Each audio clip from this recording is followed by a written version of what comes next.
European Central Bank and the Federal Reserve Bank are determined to ensure that inflation stabilizes at their targets. 2% consumer price index for the ECB, while the Federal Reserve targets personal consumption expenditure PCE index growing also at 2% over the long run. Madam Christine Lagarde, the ECB boss, yesterday communicated a decision to keep the three key ECB interest rates unchanged, citing an exceptionally uncertain environment, especially because of trade disputes. But the ECB has already cut rates in January, March, April, and June 4 times in 2025, while Powell has not cut rates even once since Trump resumed office, followed by 6 months of a blitz of tariff actions and new fiscal policy legislation. And amid extremely divisive politics, Trump is taking Powell's cautious restraint personally. Also, the latest dot plot in the US still projects 2 rate cuts in 2025, which most analysts now see as unlikely. But the Treasury Secretary, Scott Bessent, this week says not to worry. By the end of the year, a new, presumably more dovish Fed chairman would have been named as Powell exits in May. All this is as Trump visits the Federal Reserve headquarters, the fourth president to do so since 1937 and the first in almost 2 decades. Hello, this is Global Business Insight, where we consider the headlines moving markets in more depth. Today we focus on the apex banks in the US and Europe as Madame Lagarde announces that ECB was holding rates for the first time this year, finally aligning with the US Federal Reserve. Lagarde has also had some of her more internal issues. Last year, Christine Lagarde's performance as European Central Bank chief was criticized in a staff union survey at which a majority of respondents assessed her presidency as either poor or very poor. It was speculated and later denied that she had accepted an offer to lead the World Economic Forum, prematurely exiting her role at the ECB. Also earlier, we got the preliminary July composite PMI for the Eurozone.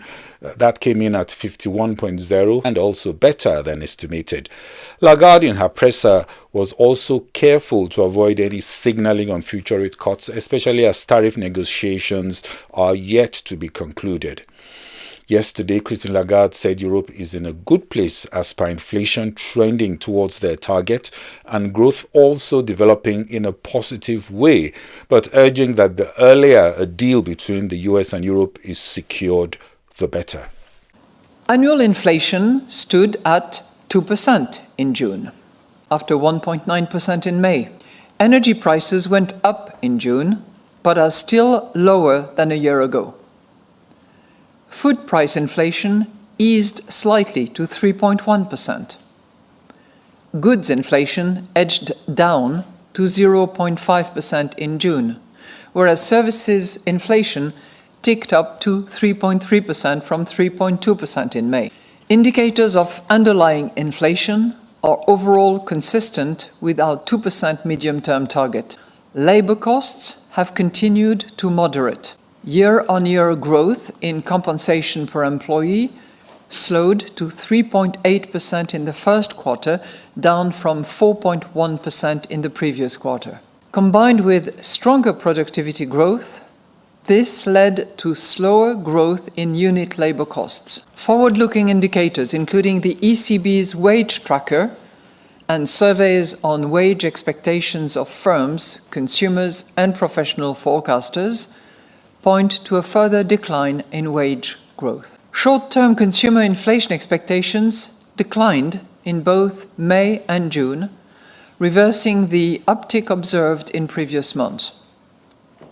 Most measures of longer-term inflation expectations continue to stand at around 2%, supporting the stabilization of inflation around our target. Turning now to the risk assessment. Risks to economic growth remain tilted to the downside. Among the main risks are further escalation in global trade tensions and associated uncertainties, which could dampen exports and drag down investment and consumption. A deterioration in financial market sentiment could lead to tighter financing conditions and greater risk aversions, and make firms and households less willing to invest and consume. Geopolitical tensions, such as Russia's unjustified war against Ukraine and the tragic conflict in the Middle East, remain a major source of uncertainty. By contrast, if trade and geopolitical tensions were resolved swiftly, this could lift sentiment and spur activity. Higher defense and infrastructure spending, together with productivity-enhancing reforms, would add to growth. An improvement in business confidence would also stimulate private investment. The outlook for inflation is more uncertain than usual as a result of the volatile global trade policy environment. A stronger euro could bring inflation down further than expected. Moreover, inflation could turn out to be lower if higher tariffs lead to lower demand for euro area exports and induce countries with overcapacity to reroute their exports to the euro area. Trade tensions could lead to greater volatility and risk aversion in financial markets, which would weigh on domestic demand and would thereby also lower inflation.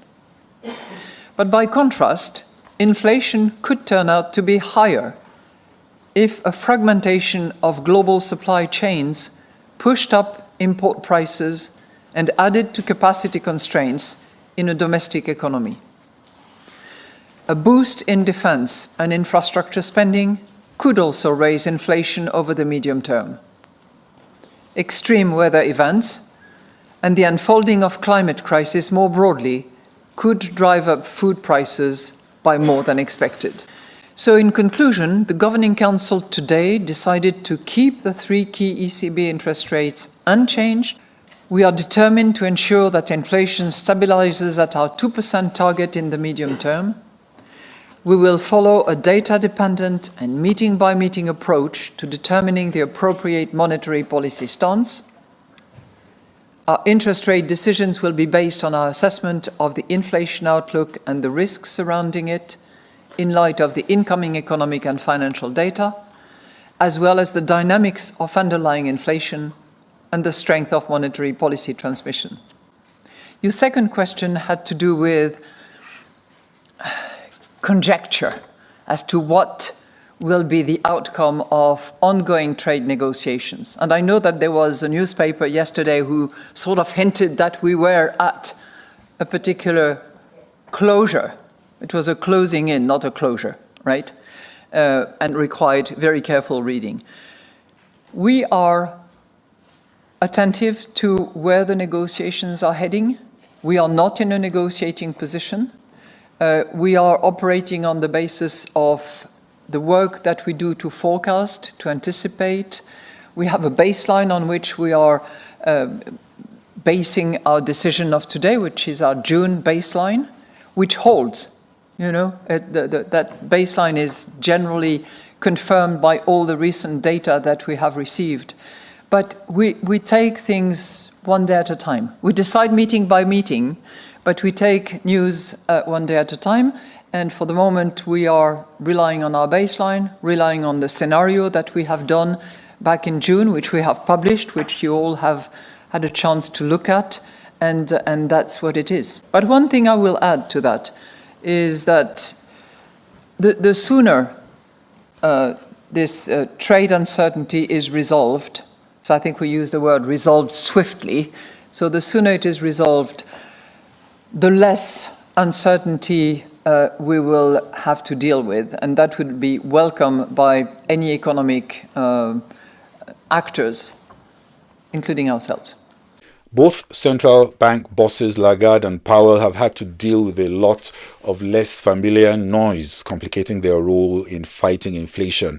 And it has been a tough job to navigate in the very difficult environment. In the US, a $2.5 billion renovation of the Federal Reserve headquarters building is well over the budget. And all this amid heightening pressures from the executive to cut rates, all making the environment, which I would say has become much more noisy than normal. Treasury Secretary Scott Bessent still reaffirms the need for the Fed to be independent, but understands independence to also imply the executive is free to have its own views. Trump's visit to Federal Reserve headquarters in Washington yesterday was another opportunity to express those very divergent opinions on the FOMC rate decisions and luxurious headquarter renovations, which Trump says is already now $3.1 billion, as Powell assured the project would end in 2027 with no further overruns. But hitting at the Federal Reserve could be an own goal, as it makes investors nervous and is seen as denting independence.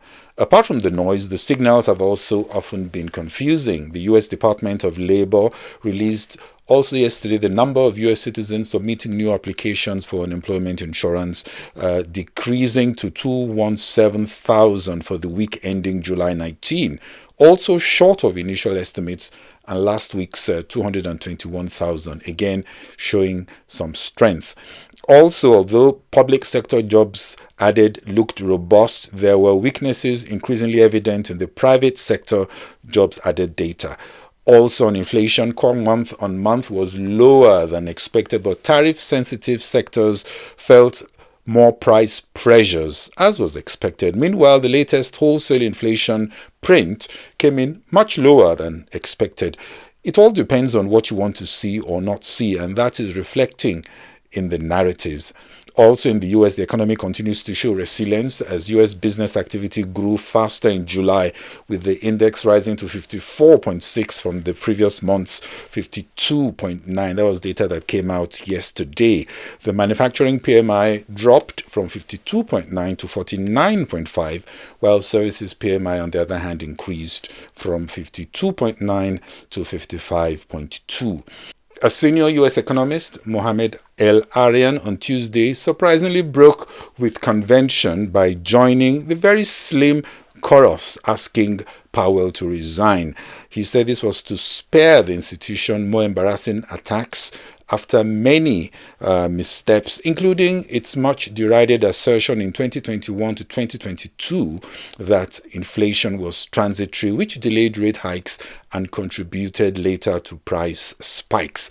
Plus, the 2022 insider trading scandal involving several senior Fed officials, and then the 2023 banking crisis around the collapse of Silicon Valley Bank, which led to an internal report indicting the Fed for lax oversight. Also, Treasury Secretary Scott Bessent has called for an examination of the entire Federal Reserve institution, suggesting that the administration is widening its criticism beyond Powell to target the Fed itself. All this as U.S. markets pay little attention to the Fed drama, with the S&P 500 and the Nasdaq Composite ticking higher to new records after Alphabet's latest quarterly results came in better than expected. Emerging Value Insights has always been of the view that independence remains absolutely important, but loss of credibility can be also damaging, and El-Arian's view that the potential rising risk of lasting reputational harm to the Fed can also not be completely ignored. The noise on Lagarde's early exit has abated, not so sure with Powell, as his job gets even tougher in the next 9 months. Asia-Pacific markets closed lower as investors weighed recent trade developments. Vietnamese equities rose to a fresh record in almost 39 months. European markets opened lower and the pound sterling weakened against peers as the UK Office for National Statistics reported that July retail sales were up 0.9% month over month. This was slower than 1.2% expected. US futures were also higher, with markets focusing on earnings releases and progress on trade talks. Amazon, Apple, Meta are all due to report results next week. Well, that's it on this special weekend edition of Global Business Insights. This is Bode of Shosami. Bye-bye.